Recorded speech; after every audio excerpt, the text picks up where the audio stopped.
Assalamualaikum warahmatullahi wabarakatuh. Salam sejahtera untuk kita semua. Waalaikumsalam. Eh, Pada kesempatan kali ini, kami ingin membahas tentang ujian akhir semester manajemen sumber daya manusia. Sebelumnya izinkan kami memperkenalkan diri. Eh, yang pertama ada saya sendiri Agung Setiawan yang nantinya akan membahas soal nomor satu. Yang kedua yaitu ada Pak Tri Purnomo Aryadi yang akan membahas soal nomor dua, dan yang ketiga yaitu ada Pak Hari Kurniawan yang nantinya akan membahas soal nomor tiga.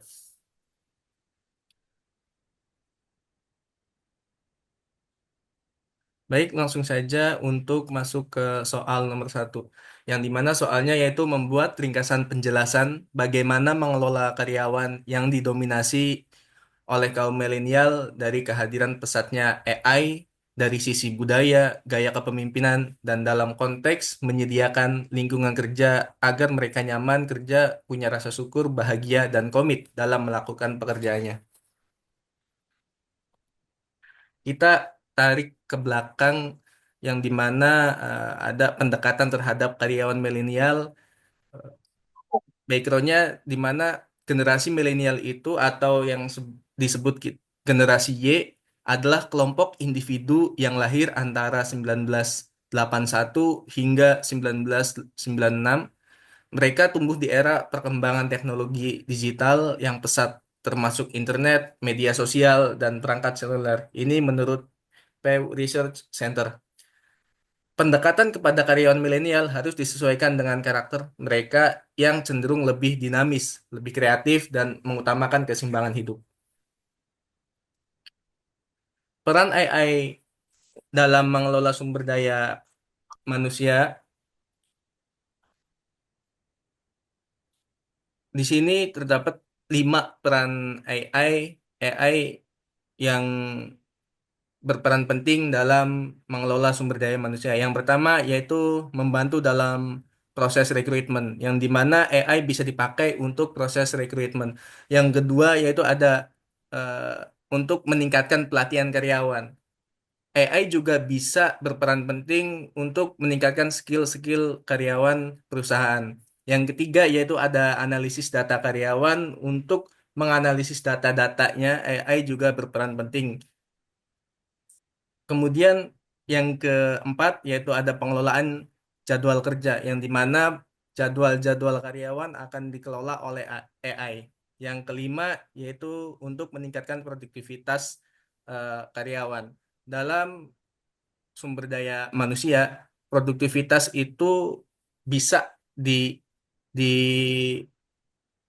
bisa dibantu oleh AI juga.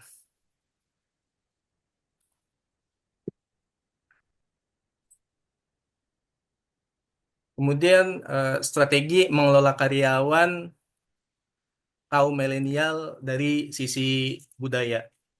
Di sini ada 7 poin strategi untuk mengelola karyawan milenial dari sisi budaya. Yang pertama yaitu menciptakan budaya kolaboratif dan inklusif, yang dimana milenial lebih suka bekerja dalam tim yang terbuka dan saling mendukung. Yang kedua yaitu ada eh, bangun lingkungan yang fleksibel dan dinamis, memberikan opsi kerja fleksibel seperti remote work atau jam kerja yang lebih fleksibel, fokus pada hasil, bukan bukan fokus pada fisik di kantor.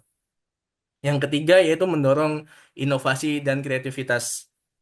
Untuk mendorong inovasi dan kreativitas, berikan ruang bagi mereka untuk mengekspresikan ide-ide baru mereka.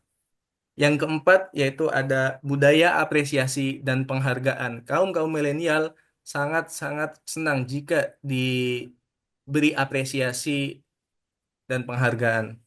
Yang kelima yaitu ada fasilitas pengembangan diri dan karir. Untuk fasilitas pengembangan diri dan karir, bisa kita berikan kesempatan pelatihan atau workshop dan mentoring untuk karyawan-karyawan di perusahaan.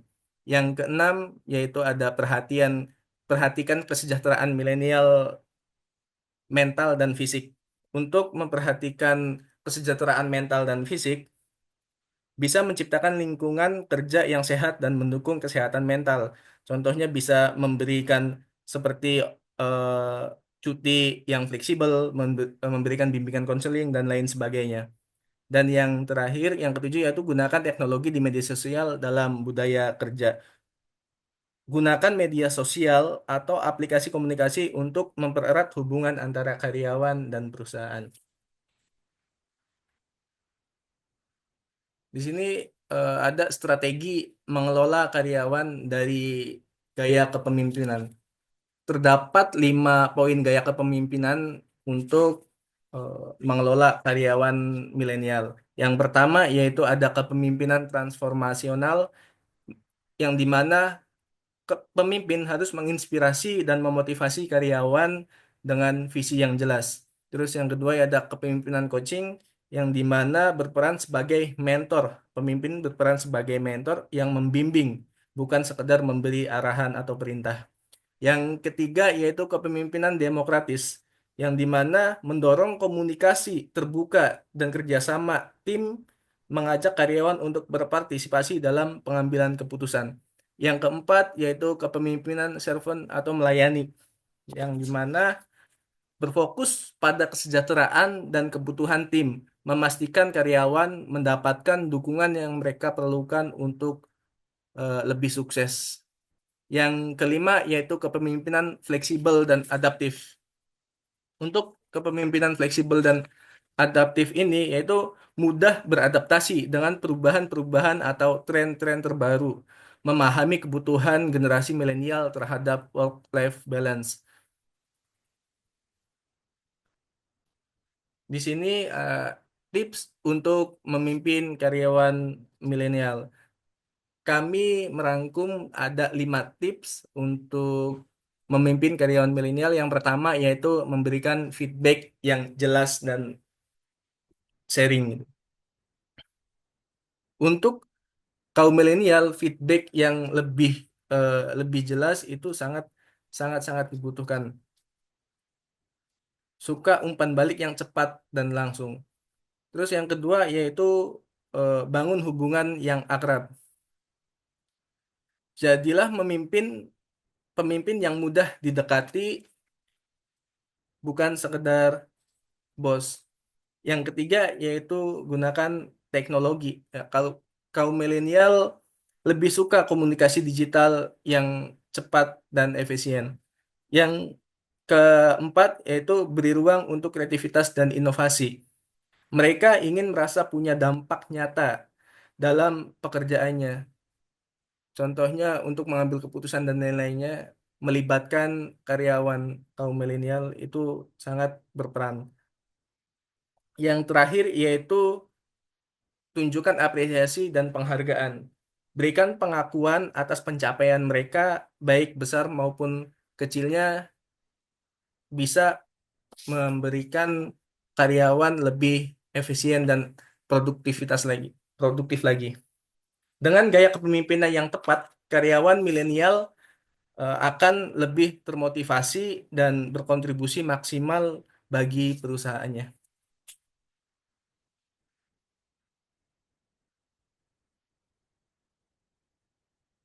Selanjutnya akan dipaparkan oleh Pak Tri Purnomo. Baik, terima kasih Mas Agung dan selamat pagi untuk rekan-rekan. Baik, saya akan memaparkan soal nomor 2 yaitu tunjukkanlah contoh-contoh lingkungan kerja yang kurang baik atau bahaya dan yang support terhadap kesehatan, keamanan, dan kesejahteraan kerja dan berikan argumentasinya. Baik, berikut adalah contoh-contoh lingkungan kerja yang kurang baik atau bahaya di lingkungan kerja yang mendukung kesehatan, keamanan, dan kesejahteraan karyawan beserta argumentasinya. Next.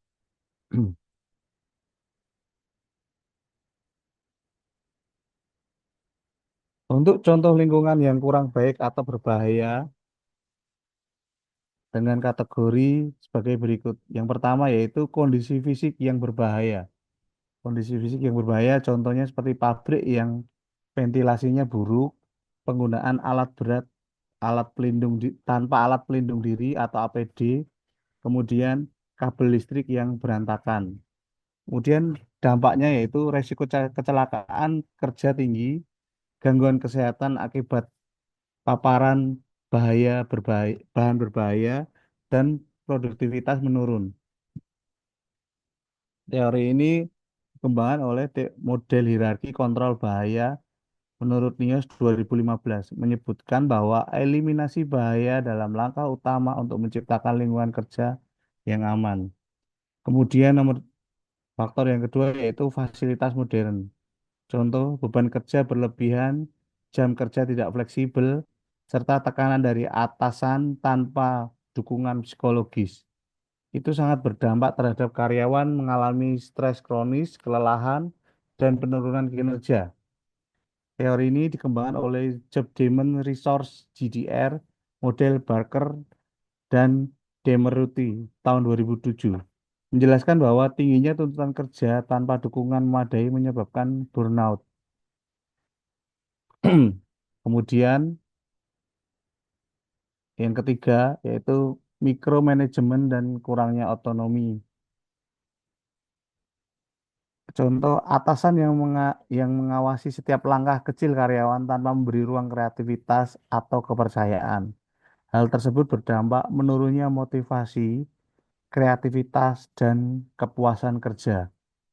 Teori ini dikembangkan oleh Self-Determination Theory oleh Deci dan Ryan tahun 1985, menunjukkan bahwa otonomi meningkatkan keterlibatan dan kepuasan karyawan. Kemudian yang keempat, kurangnya fasilitas pendukung kesehatan mental.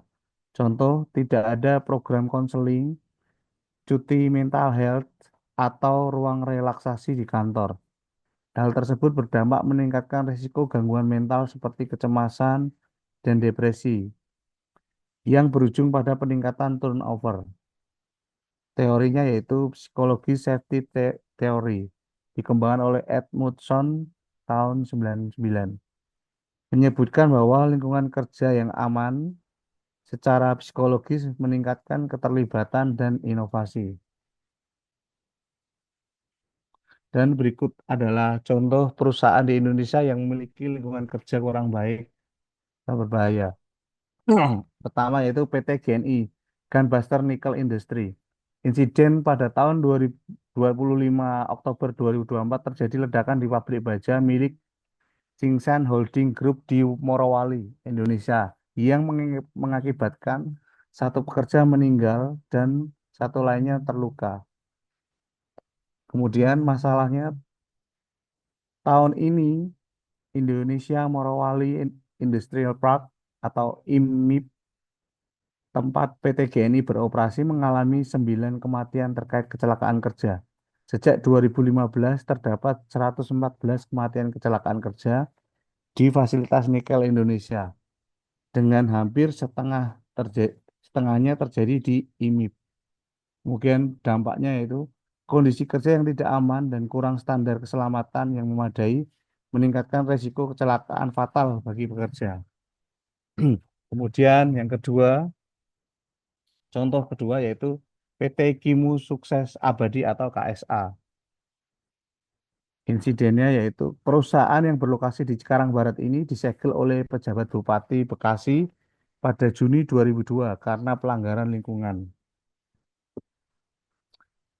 Ya, pelanggarannya yaitu pelanggaran termasuk pembuangan limbah yang tidak memenuhi syarat dan kurangnya izin yang diperlukan yang dapat mencemari lingkungan sekitar dan membahayakan kesehatan masyarakat. Hal tersebut berdampak pencemaran lingkungan yang dapat mengganggu kesehatan masyarakat dan ekosistem sekitar. Kemudian contoh yang ketiga yaitu PT Rayon Utama Makmur atau RUM dan PT Pajitek. Insidennya warga Sukoharjo dan Pekalongan melaporkan kedua perusahaan ini kepada Kementerian Lingkungan Hidup dan Kehutanan, kemudian Komnas HAM dan Komnas Perempuan karena pencemaran lingkungan.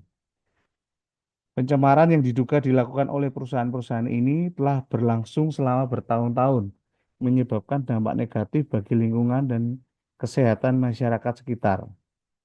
Dampaknya kerusakan lingkungan dan potensi gangguan kesehatan bagi masyarakat yang tinggal di sekitar area operasional perusahaan. Untuk argumentasinya yaitu lingkungan kerja yang tidak aman dan praktek perusahaan yang tidak bertanggung jawab terhadap lingkungan dapat menyebabkan dampak negatif yang signifikan, termasuk kecelakaan fatal bagi pekerja dan pencemaran lingkungan yang membahayakan kesehatan masyarakat.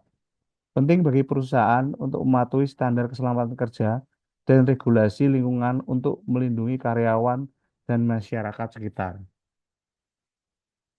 Kemudian yang B, contoh lingkungan yang mendukung kesehatan, keamanan, kesejahteraan, dan kesejahteraan karyawan.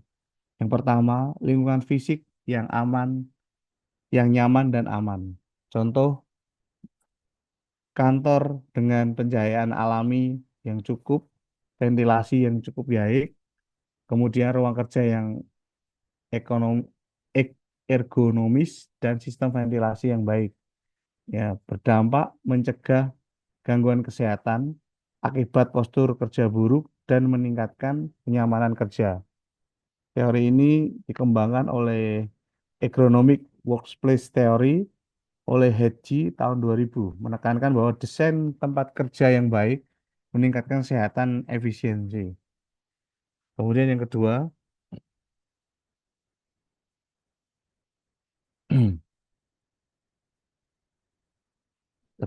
kedua yaitu kese- keseimbangan kerja dan hubungan atau work-life balance. Ya, kemudian perusahaan yang menerapkan sistem kerja hybrid, jam kerja fleksibel, serta cuti yang mendukung kesehatan karyawan berdampak meningkatkan kebahagiaan dan loyalitas karyawan. Teori ini juga dikembangkan oleh Greenhouse and Bethel tahun 1985 dengan bukunya yaitu Work-Life Balance Theory, menunjukkan bahwa keseimbangan antara kerja dan kehidupan pribadi mengurangi stres dan meningkatkan kepuasan kerja. Kemudian yang ketiga, budaya inklusif dan lingkungan yang mendukung. Adanya program mentoring dan penghargaan bagi karyawan serta komunikasi yang transparan antara manajemen dan karyawan meningkatkan motivasi dan rasa memiliki karyawan terhadap perusahaan. Kemudian teorinya oleh Best tahun 1985 yaitu Transformational Leadership Theory menyebutkan bahwa pemimpin yang inspiratif meningkatkan motivasi dan produktivitas karyawan. Kemudian yang keempat yaitu dukungan untuk kesehatan mental dan fisik. Kantor memiliki fasilitas gym, ruang meditasi, akses ke psikolog, serta program kesehatan seperti yoga dan mindfulness serta training ya. Hal tersebut berdampak untuk mengurangi stres dan meningkatkan kesejahteraan secara menyeluruh. Teori ini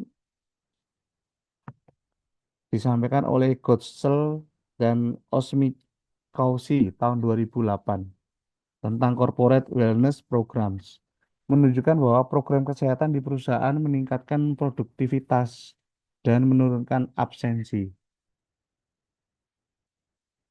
Nah, beberapa contoh perusahaan yang ada di Indonesia yang telah mencerminkan budaya yang telah mendukung kesehatan, keamanan dan kesejahteraan karyawan. Yang pertama yaitu Bukalapak.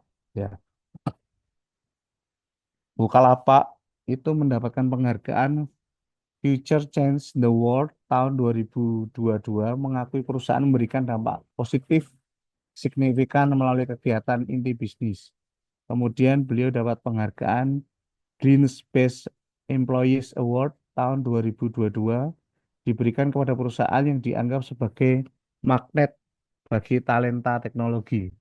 Kemudian penghargaan yang ketiga yaitu Best Company to Work for 2022, penghargaan dari HR Asia Award yang menilai perusahaan berdasarkan budaya kerja, keterlibatan karyawan, dan peluang pengembangan. Untuk fokus Bukalapak, Bukalapak berkomitmen untuk menciptakan lingkungan kerja yang inklusif, inovatif, dan mendukung kesejahteraan karyawan. Kemudian contoh kedua, PT Telkom Indonesia Persero Tbk.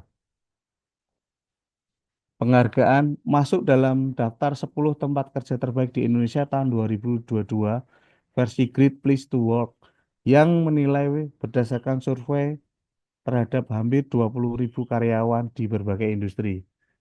Untuk fokusnya sendiri, Telkom Indonesia menekankan pentingnya budaya kerja yang positif, keseimbangan kehidupan kerja, dan peluang pengembangan profesional bagi karyawan. Kemudian untuk contoh yang ketiga, oleh Bank UCBC NISP. Bank UCBC NISP termasuk dalam daftar Top Companies 2022 oleh Linsky dalam yang menilai perusahaan berdasarkan investasi mereka dalam pengembangan karir karyawan. Kemudian untuk fokusnya sendiri, Bank OCBC NISP menawarkan program Graduate Talent yang dirancang untuk lulusan baru dengan pengalaman kerja maksimal 2 tahun, menunjukkan komitmen mereka terhadap pengembangan karir.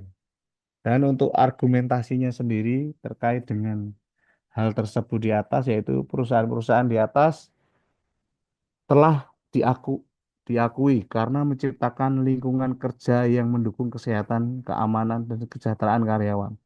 Penghargaan yang mereka terima mencerminkan upaya mereka dalam menyediakan budaya kerja yang positif, peluang pengembangan karir, dan keseimbangan kehidupan kerja yang baik dengan berfokus pada kesejahteraan karyawan. Perusahaan-perusahaan ini tidak hanya meningkatkan kepuasan dan retensi karyawan, tetapi juga meningkatkan produktivitas dan reputasi mereka di industri.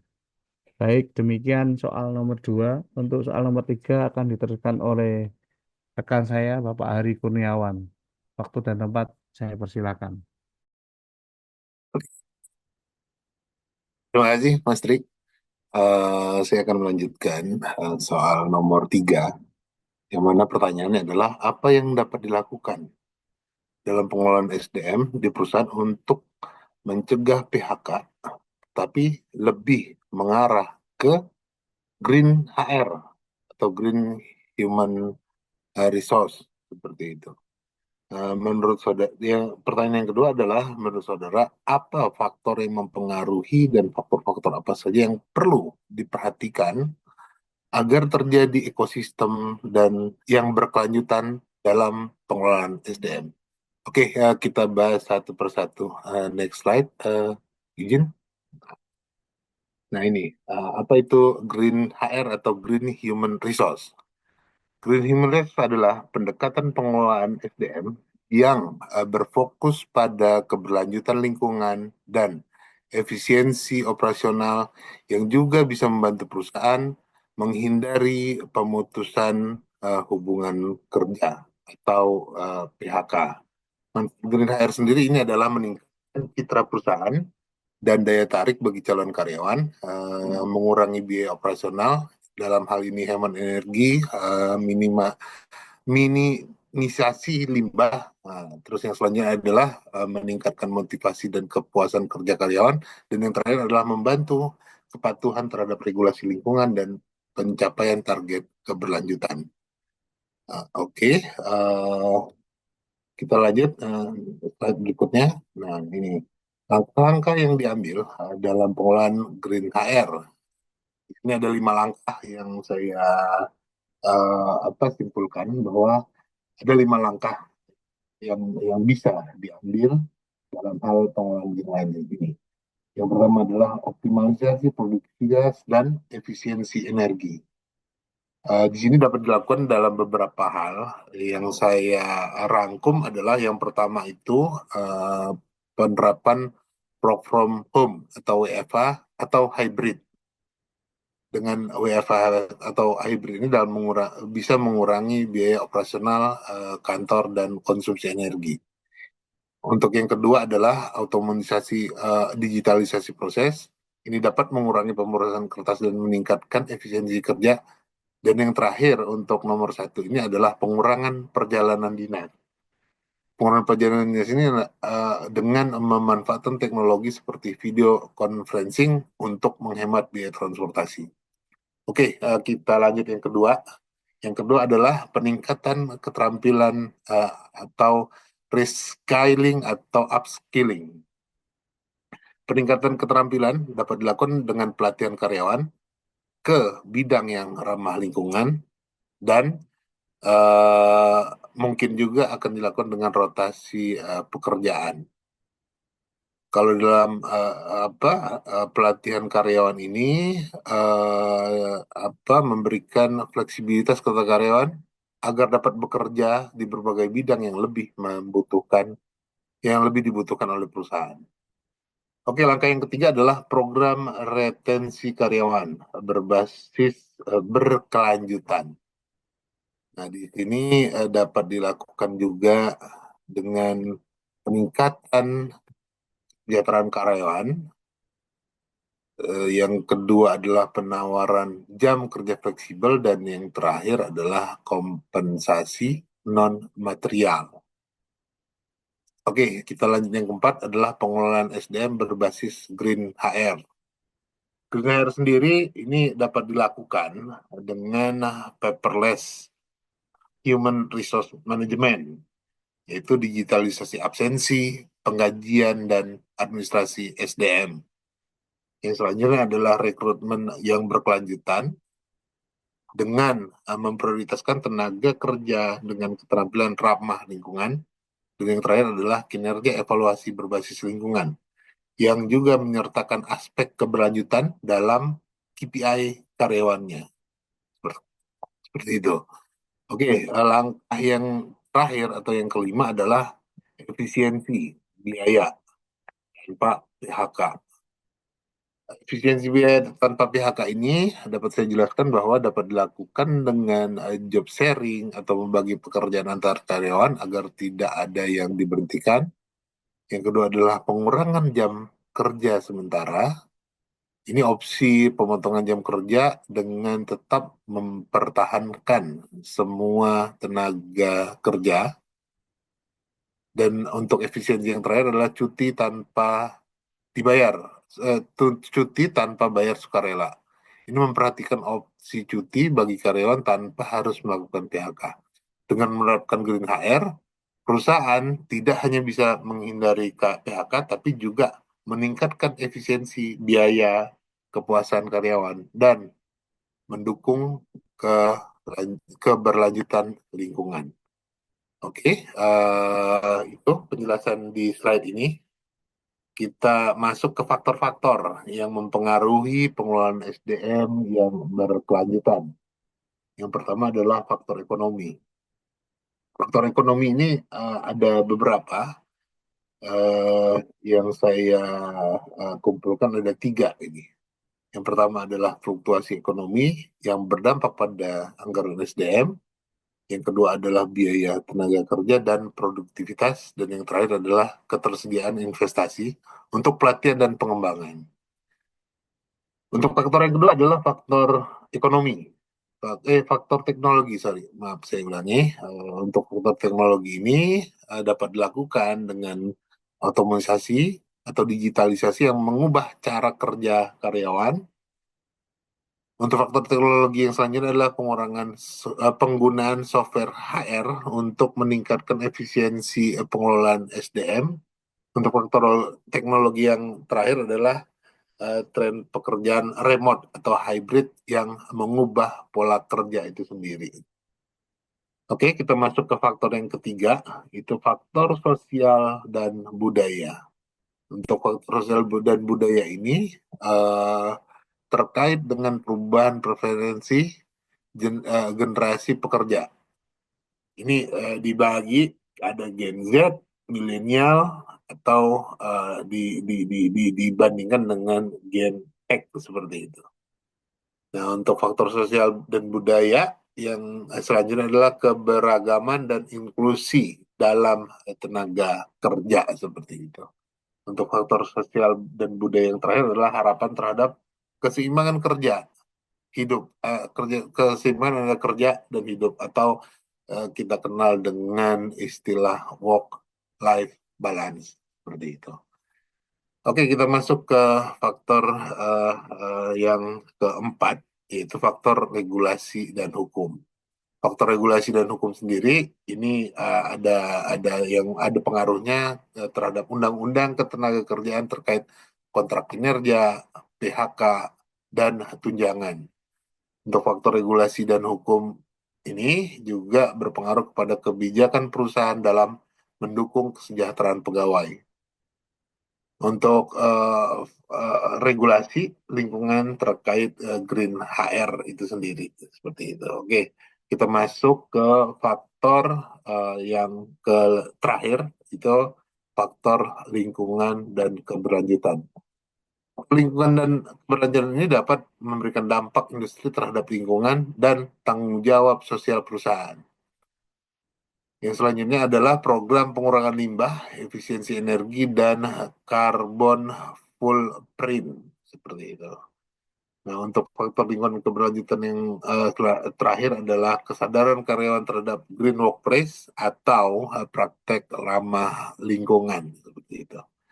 Itu yang dapat saya jelaskan untuk faktor-faktor yang mempengaruhi pengelolaan SDM ini. Nah, ini di slide berikutnya ini adalah faktor yang diperhatikan untuk menciptakan ekosistem SDM yang berkelanjutan. Di sini ada 6 faktor. Faktor yang pertama adalah perencanaan SDM jangka panjang. Dengan perencanaan SDM jangka panjang ini kita bisa menyesuaikan kebutuhan tenaga kerja dengan mengikuti tren industri dan inovasi.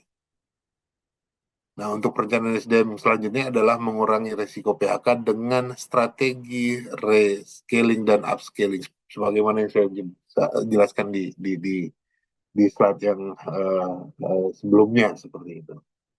Faktor yang harus diperhatikan yang kedua adalah pengembangan karyawan berkelanjutan. Ini dilakukan dengan salah satunya meningkatkan keterampilan tenaga kerja agar tetap relevan. Karena memang di zaman perkembangan teknologi ini karyawan diharapkan dapat terus melakukan penyesuaian, meningkatkan keterampilan kerja agar tetap mengikuti perkembangan zaman. Nah, pengembangan karyawan yang berkelanjutan yang berikutnya adalah program mentoring dan career development untuk retensi jangka panjang. Ini juga dalam hal tadi mengikuti perkembangan zaman, meningkatkan keterampilan kerja agar tetap selalu relevan dalam hal melakukan pekerjaan seperti itu. Oke, yang berikutnya adalah budaya organisasi. Budaya organisasi yang inklusif dan adaptif. Nah, di sini untuk yang ketiga ini dapat dilakukan dengan mendorong fleksibilitas kerja dan kesejahteraan mental dari pegawai itu sendiri. Dalam hal budaya organisasi yang inklusif dan adaptif juga dapat dilakukan dengan menjaga komunikasi terbuka antara manajemen dan karyawan. Sehingga di sini diharapkan dapat meningkatkan produktivitas juga seperti itu.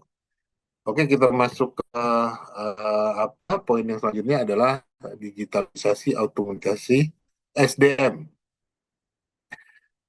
Ini dilakukan dengan menggunakan teknologi untuk mengoptimalkan operasional SDM. Selain itu juga menerapkan human resource analytic untuk pengambilan keputusan yang berbasis data. Karena kita tahu bahwa data itu sekarang sangat dibutuhkan. Bahkan ada yang mengatakan bahwa data itu lebih berharga dari emas, seperti itu. Oke. Nah, untuk yang selanjutnya adalah kebijakan Green HR. Dalam kebijakan Green HR ini, tujuannya adalah untuk mengurangi penggunaan kertas dan menerapkan sistem kerja yang ramah lingkungan. Untuk kebijakan Green HR yang selanjutnya adalah mendorong transportasi ramah lingkungan dan energi terbarukan. Dan di sini juga kita di zaman sekarang mungkin kita sering melihat bahwa bahkan alat transportasi sendiri itu sudah banyak yang menggunakan listrik ataupun tenaga-tenaga yang ramah lingkungan seperti itu. Oke, kita lanjut lagi. Faktor yang terakhir itu keseimbangan antara karyawan dan organisasi. Keseimbangan antara karyawan dan organisasi ini menciptakan kebijakan kerja fleksibel agar karyawan tetap produktif dan sehat. Dan untuk menawarkan program